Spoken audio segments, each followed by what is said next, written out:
Daktari William Samuel Ruto nigagendera tegutinya obokorari ase chisemi gokwano murai wense chingaki aikira nase university ya umma nigaerera amakongu yechi university chabere chigwetera nabo igo bune serikali ya tsirire ase Gokinia chibesa cheri kabeso nabo igo gwakanira aborokiwa enibo as university chabantu nyene.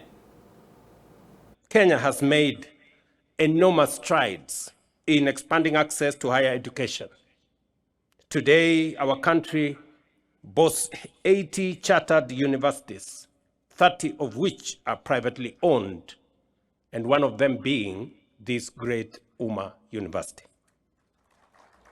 Nearly 150,000 students are enrolled in private universities, representing about 23% of the entire university population.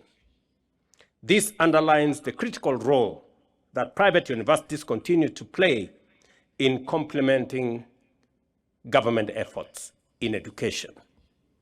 Over the past 3 years, we have been compelled to undertake bold and far-reaching reforms to safeguard the sustainability of our universities and higher education in general.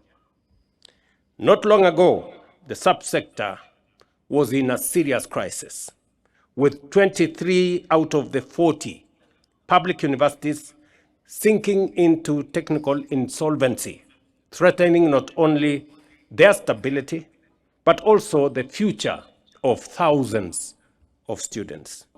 We had a system that I had to take the decision to stop, of sending students to private universities when we didn't have the money to pay for them. And we accumulated debts in our public and private universities to the tune of 120 billion. Just imagine.